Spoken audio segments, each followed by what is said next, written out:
cada ano, o trânsito brasileiro faz 40 mil mortos, 100 mil tetra ou paraplégicos, com custos para a saúde pública de 25 bilhões de reais.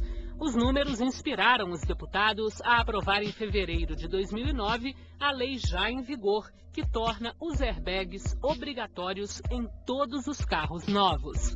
Os airbags já tiveram sua eficiência comprovada em milhares de testes e são muito comuns nos países desenvolvidos. Mas por aqui, apenas 10% dos carros saíam de fábrica com eles.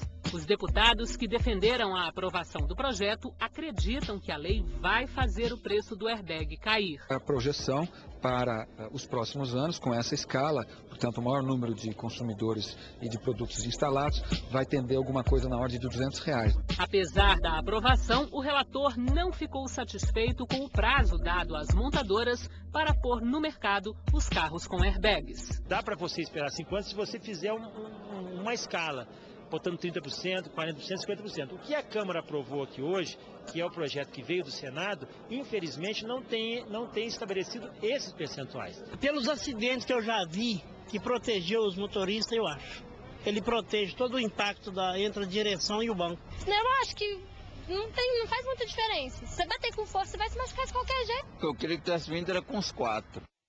2 na dianteira e 2 na traseira. Motos são veículos ágeis, práticos e perigosos. Segundo o Denatran, 10 mil dos 40 mil mortos no trânsito em 2008 eram motociclistas. E uma das principais razões para isso é o costume de andar nos chamados corredores, que se formam entre as faixas de carros em congestionamentos. Por isso, os deputados aprovaram em abril de 2009 a lei que proíbe no Código de Trânsito esta manobra corriqueira no trânsito das grandes cidades. Que eles passam aí tirando fino, pegam o retrovisor da gente, pode atropelar alguém no meio dos carros, né? É perigoso. O meio que tem da gente desenvolver nosso trabalho, senão não tem como andar. Se for acompanhar os carros, não anda. E aumenta mais, né? O prazo da gente é muito pouco. A recepção dos calouros nas universidades brasileiras inclui festa, chuva de ovos, muita sujeira, mas às vezes violência física. É uma coisa totalmente desnecessária, exageram demais. Não, ridículo. Ridículo, não tem necessidade. E foi por causa de notícias de agressões e humilhações que todos os anos são divulgadas no país que a Câmara aprovou também em fevereiro e enviou ao Senado o projeto de lei que criminaliza o trote violento. Esses atos repetidos têm que ser responsabilizados. O texto prevê prisão de 1 a 5 meses e multa de R$100 a R$500 para quem submeter um estudante a situação ridícula ou ofensiva durante o trote. O dinheiro deverá ser usado nas bibliotecas das universidades. O trote tem que ser uma cerimônia, né, de passagem, né, na entrada na universidade. Eu acho que tem que ser para apresentar o que é a universidade, o que é o ensino superior para a pessoa. Eu acho que a pior forma possível de apresentar é da forma violenta. Em setembro de 2009, os deputados aprovaram e enviaram aos senadores o Estatuto da Igualdade Racial. Os partidos políticos são obrigados a reservar 10% das vagas de candidatos para representantes da população negra.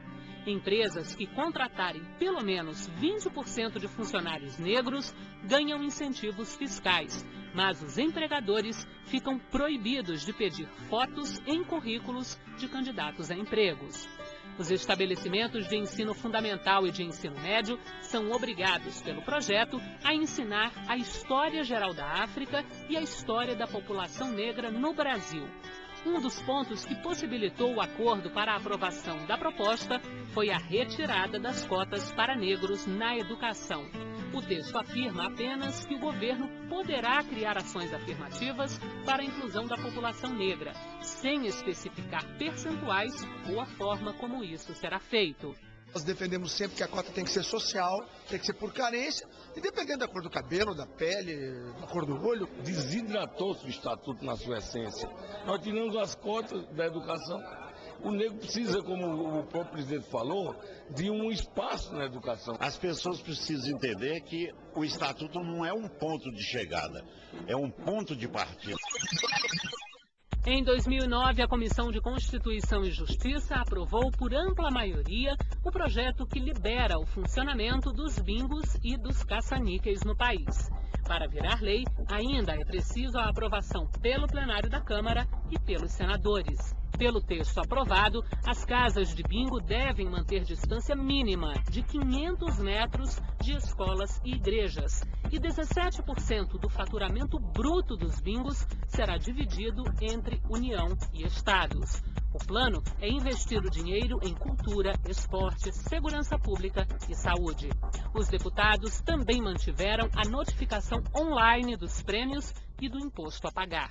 O bingo, na medida em que ele é privado, na medida em que ele é pulverizado, ele pode ser perfeitamente utilizado por grandes lavagens de dinheiro. Nós vamos ter um crescimento da atividade porque a legislação vai dar segurança aos empresários para que possam investir no segmento.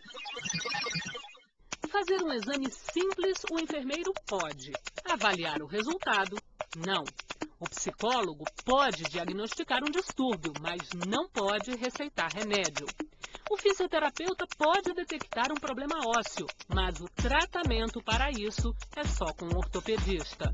Isso é o que diz o projeto de lei do chamado Ato Médico, que pode finalmente regulamentar a medicina no Brasil. A proposta foi aprovada pelos deputados em outubro e enviada aos senadores. Em 2009, o Congresso aprovou novas regras para o pagamento de precatórios, que são as dívidas judiciais da União, dos estados, dos municípios e do Distrito Federal. A nova lei cria um regime especial, através do qual a quitação dos precatórios alimentícios e de menor valor terão prioridade sobre os demais. O leilão faz com que, primeiro, as pessoas que estão na fila sejam preteridas e, segundo, as pessoas que entrem no leilão recebam muito menos do que, por exemplo, o mercado pagaria por esses precatórios. A PEC foi muito melhor para o credor, demos uma preferência clara ao credor alimentar, coisa que não existia na PEC que veio do Senado. Isso vai fazer com que estados e municípios, a sua grande maioria, paguem mais do que vem pagando hoje.